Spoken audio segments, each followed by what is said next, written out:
आज जैसे कि शनिवार है, आप में से बहुत लोगों को आज उपवास होगा, मगर एक गलती जो आप सब कर लेते हैं, खासतौर से पुरुष, स्त्रियां बहुत कम करती है, नहीं के बराबर।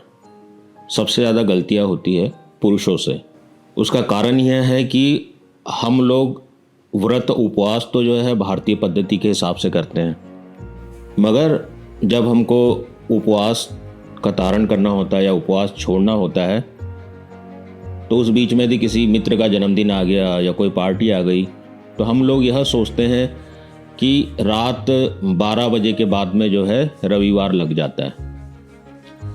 तो यह पाश्चात्य पद्धति से तो सही है कि रात्रि 12 बजे के बाद में दिन बदल जाता है, मगर भारतीय और वैदिक पद्धति के हिसाब से ऐसा नहीं है। वह जो है सुबह सूर्योदय से लेके अगले सूर्योदय तक वही दिन रहता है। जैसे आज शनिवार है, तो कल सुबह जब सूर्योदय होगा तब तक के वह शनिवार ही रहेगा। सूर्योदय के साथ में रविवार लगेगा। एक और दूसरी महत्वपूर्ण बात है कि भगवान राम का जो हम जन्मदिन मनाते हैं वह चैत्र मास की नवमी को मनाते हैं। उसी प्रकार से भगवान कृष्ण का हम जन्मोत्सव मनाते हैं, वह भाद्रपद की अष्टमी को मनाते हैं।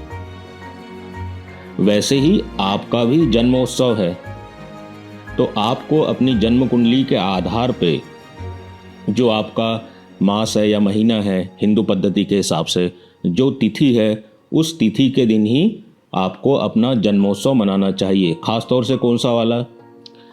जब मंदिर में जाके कोई अनुष्ठान करना हो, यज्ञ करना हो, हवन करना हो, ग्रह शांति करना हो, तो ये सारे अनुष्ठान जो है अपनी जन्म तिथि के आधार पे करना चाहिए। क्यों करना चाहिए? क्योंकि जो सृष्टि क्रम है, जो वेदांत शास्त्र कहें या सांख्य शास्त्र कहें, तो सृष्टि क्रम में जो पहला तत्व होता है वह होता है आकाश। आकाश तत्व जो है वह हमारे मनुष्य की इच्छाओं का प्रतीक है। यदि हमारे अंदर इच्छाएं नहीं होगी तो हम ब्रह्म के साथ एक रूप हो जाएंगे, मोक्ष को प्राप्त हो जाएंगे, मगर चूंकि इच्छाएं हैं तभी हम मनुष्य योनि में हैं। तो आकाश तत्व जो है वह इच्छाओं को बताता है, और हमारे पंचांग में जो पहला तत्व होता है तिथि, वह आकाश तत्व को इंगित करता है। तो एक तरीके से तिथि जो है हमारे इस जीवन की यात्रा के बारे में ज़्यादा खबर देती है कि हमारी जीवन यात्रा का क्या प्रतीक है, हम क्या करने वाले हैं।